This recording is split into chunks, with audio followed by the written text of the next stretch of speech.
stage who have won every single election that they've been in are the women, Amy and me. And the handshake that didn't happen now making headlines.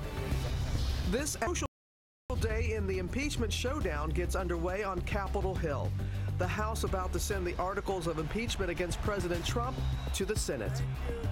Fuel dump fiasco. The demand for answers after Delta Jet dropped toxic fuel over elementary schools. Dozens of children, teachers, and parents affected. New fallout from that baseball cheating bombshell. The Boston Red Sox fire manager Alex Cora, who helped lead both the Astros and the Sox to World Series wins, as the investigation into the sign-stealing scandal deepens. Narrow escape, that so-called microburst tearing through the school, children running for their lives. Now the teacher who helped save them is speaking out. Meghan in Canada. The new image is coming in. Who Duchess Meghan is meeting with in Canada as Prince Harry tries to hammer out that deal with the Queen to step back from royal duties. And the greatest of all time. Ken Jennings, you are the champion. Ken Jennings crowned the king of Jeopardy after a nail-biting final showdown. Now he's here for his first interview live. All this as we celebrate our very own greatest of all time, Robin Roberts. Her gigantic anniversary, 30 years at Disney. And wait till you see the surprises we've got coming. Live in Times Square, this is Good Morning America. Good morning, America. And it's a great morning because we are celebrating our very own Robin Roberts, 30 years in the Disney family. Where does the time go? Congratulations. Thank you very much. Yes. Some big surprises coming up for you. Some old friends are here, and we have the chance to thank you for being such a warm colleague and friend for so many years. Oh, bless you, George and Michael. I really appreciate that. You can see these are little Mickey Mouses that I have. Come on close. You can see. Yeah. She's all in. I'm all in. I'm all in because remember what Walt Disney said? We have to remember it all started with a mouse. Yep. You get a pretty good trophy at the end of the day. Yeah. But you know who the big cheese is? Ken Jennings, he's the big cheese. He is the newly crowned greatest of all time. He is standing by for his first live interview after last night's big win. What a big win last night. You are welcome. We have a lot to cover today. We're going to begin with the showdown for Democrats last night, the final debate before the first votes are cast in the Iowa caucuses, less than 3 weeks away. And tension between Bernie Sanders and Elizabeth Warren took center stage during the debate and in a revealing moment right after. Lindsay Davis starts us off in Des Moines with all the latest. Good morning, Lindsay. Good morning to you, George. 6 candidates, smallest debate stage yet, also the least diverse. As for Senators Elizabeth Warren and Bernie Sanders, they came united on at least one front. They did not want to fight each other. In fact, their most confrontational moment may have happened after the debate was over when they deliberately did not shake hands. In the last debate, before the first votes are cast in Iowa, a reluctant face-off between the two progressive senators on stage.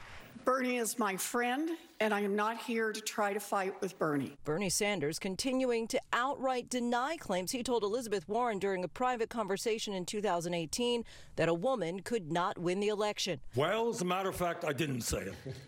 And I don't want to waste a whole lot of time on this because this is what Donald Trump and maybe some of the media want. Anybody knows me knows that it's incomprehensible that I would think that a woman could not be president of the United States. But Warren insists it happened and that the women on the stage are in better position to take on President Trump. So, can a woman beat Donald Trump? Look at the men on this stage. Collectively, they have lost 10 elections. The only people on this stage who have won every single election that they've been in are the women, Amy and me. And in what could be a sign of simmering tensions, Warren pulled back from a handshake following the debate, abruptly ending the exchange. Last night's debate was also the first since President Trump ordered a strike against a top Iranian general, pushing foreign policy front and center. Sanders and former Vice President Biden battling it out over the origin of the Iraq War. I not only voted against the war, I helped lead the effort against that war. I said 13 years ago it was a mistake to give the president the authority to go to war. But others, like veteran Pete Buttigieg, looking to the challenges of the future. I bring a different perspective. There are enlisted people that I served with, barely old enough to remember those votes on the authorization after 9/11. on the war in Iraq. The next president is going to be confronted with national security challenges different in scope and in kind from anything we've seen before. Donald Trump is taking us pell-mell toward another war.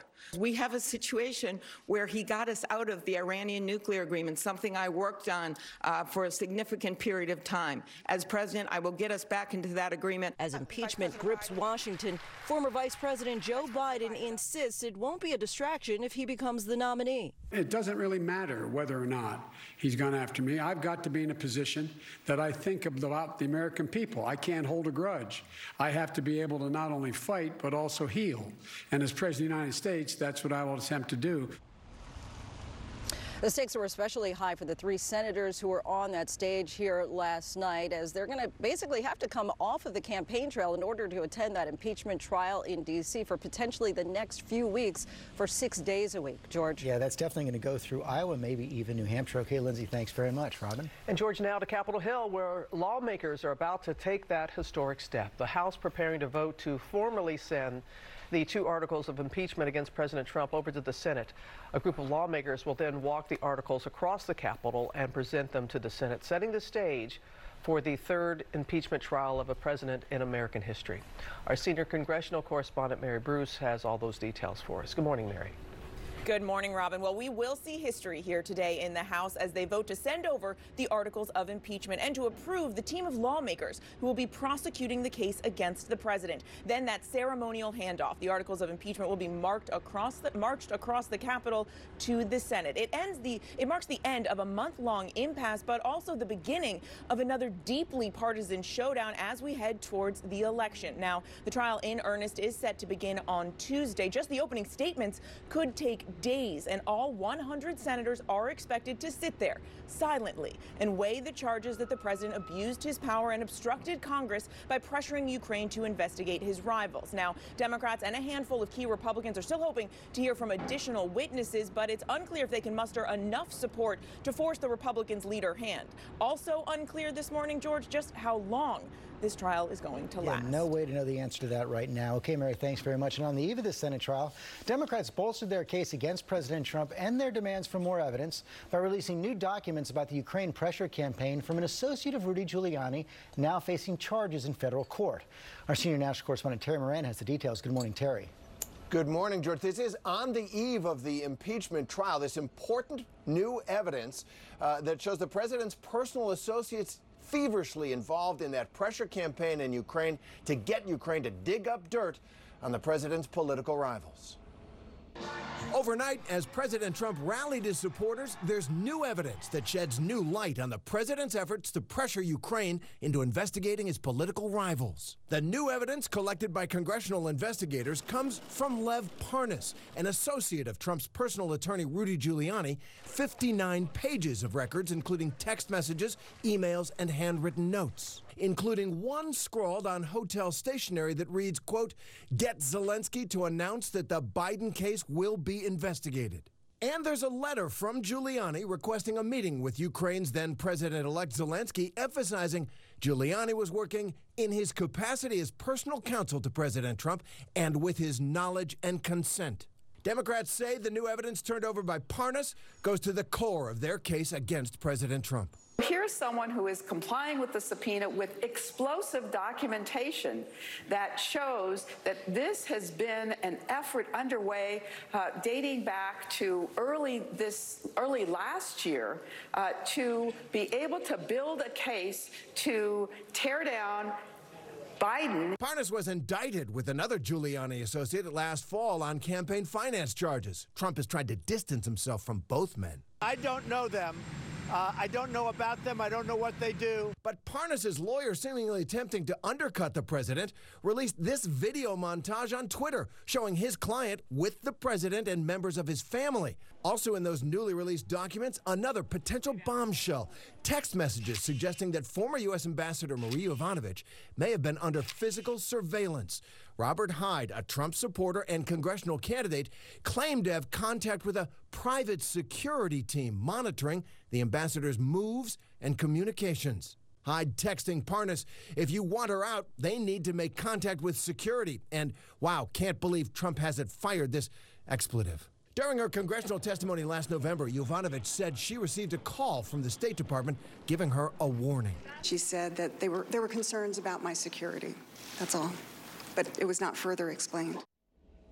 Ambassador Yovanovitch was, of course, eventually fired by President Trump and hustled back to Washington for security reasons. George? Yeah, and more of those documents may be coming. We'll see what impact that has on the debate over witnesses. Terry Moran, thanks very much. Michael? All right, thank you, George. Now to the demand for answers after that Delta jet dumped fuel over multiple Los Angeles schools, injuring dozens of students and adults. Zachary Quiche has new details. At LAX 777 was dumping fuel. This is the dramatic moment. A Delta jet preparing for an emergency landing sprays thousands of gallons of fuel over a string of Los Angeles elementary schools. There were kids outside on the playground when that toxic fuel rained down in a mist.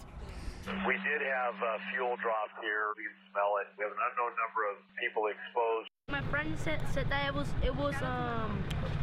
was raining, but like I didn't see any clouds, and it was very strong, the odor. Medics then rushing to those affected areas.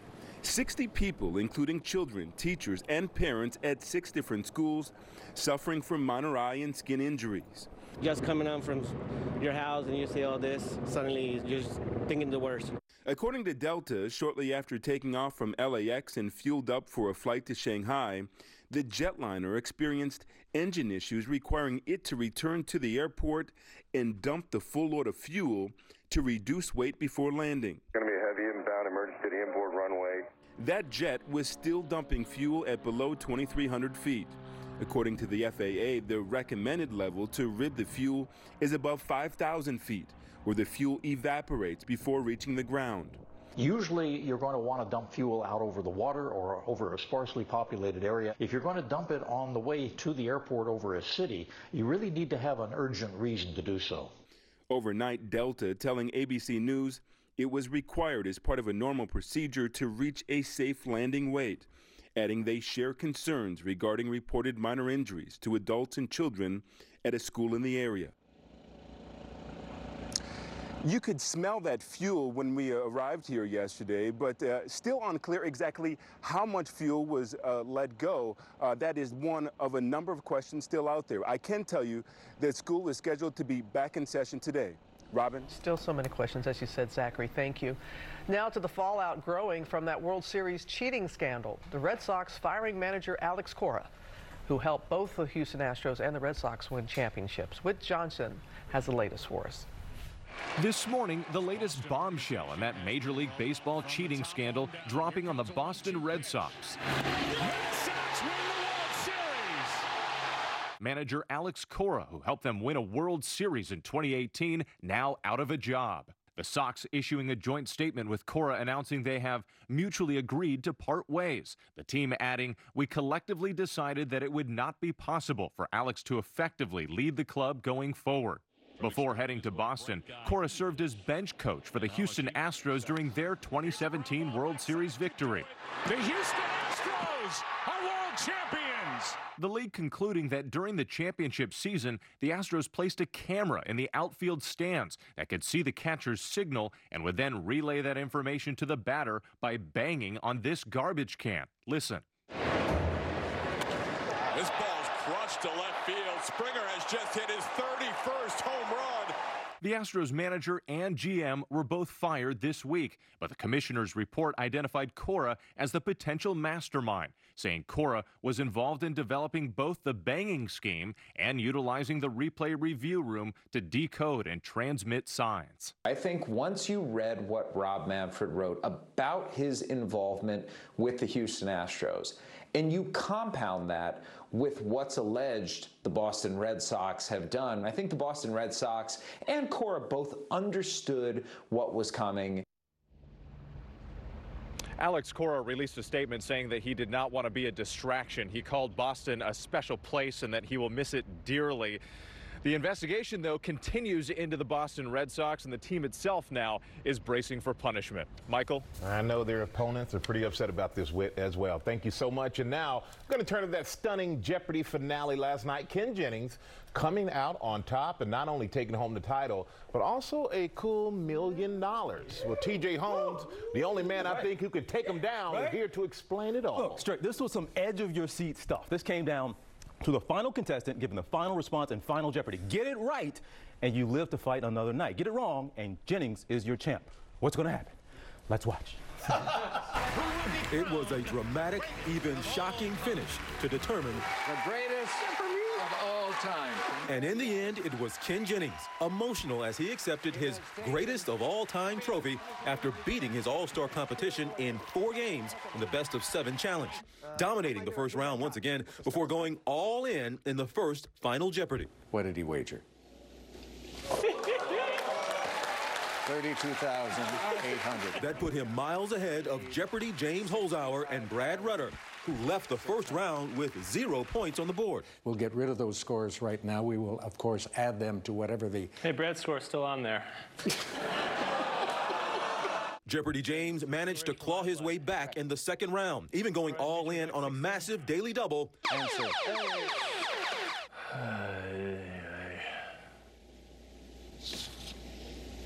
What is Chad? You're right. But it all came down to Final Jeopardy. Shakespeare's tragedies. Fellas, here's your clue. He has 272 speeches, the most of any non-title character in a Shakespeare tragedy. Rutter didn't know the Final Jeopardy response, but he was sentimental in his last answer. You're the best, Alex. Thank you so much. It's true, and I should get credit for it. Okay. Jennings answered correctly, but shocked everybody by wagering 0 points. Nothing interesting. Then all eyes were on Jeopardy James, the record-breaking former champ. Respond correctly and go all in, and he's the winner. Did he come up with Iago? He did not. But he risked it all and lost it all. It doesn't matter. Your wager, $44,000. Ken Jennings! You are the champion! Rutter and Holzhauer hoisted Ken Jennings in the air, the undisputed champ, walking away now with that trophy and a $1 million cash prize. Okay, a word about Brad Rutter. He had a struggle during this tournament, but he is the all-time winningest game show contestant in history. About $5 million. Still, even after Ken Jennings won that $1 million, he's still all-time. So. Not a bad consolation. Yeah, it's not. And this was fun to watch. I wish it could have gone longer. This was really cool. These guys are impressive. It was a lot of fun. It's going to be a lot of fun to talk to Ken Jennings. That's coming up in our next half hour. Now I want to go to Sam Champion in for Ginger today. Hey, hi, George. Millions of dollars to talk about. Hey, so let's take a quick look at this next big storm that moves across the country. It's a big headline. It'll deliver some rain toward L.A. by the time you get to the evening rush, but it really becomes a monster when it picks up moisture in the middle of the country. Chicagoland, we have an ice maker for you. Then we've got a little bit of start as snow in New York into Boston, probably finishes a little bit of rain. Central New York start will get a pretty heavy hit of snow out of this, so it's a storm system to watch. That's the weather around the nation, your local weather on its way. But first, here's the Cold City, sponsored by Walmart. When we see you enter through our doors, we don't see who you're against or for, whether tomorrow will be light or dark. All we see in you is a spark. We see your kindness and humanity, the strength of each community. The more we look, the more we find the sparks that make America shine.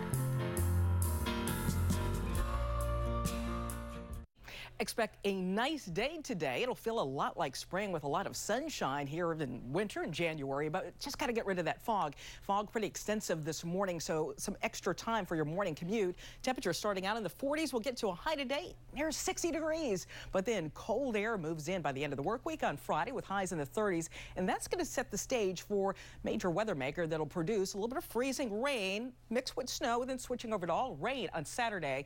Then on Sunday, sunshine. Guys, I thought I'd just come down straight from WABC. I hear something special is going on today. Welcome back, Sam. Ken Jennings is coming.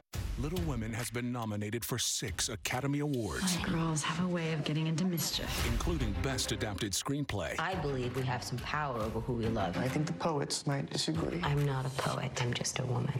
Best Supporting Actress, Best Actress, You will be bored of him in 2 years, and we will be interesting forever. and Best Picture of the Year. I feel better about it when somebody comes to take you away.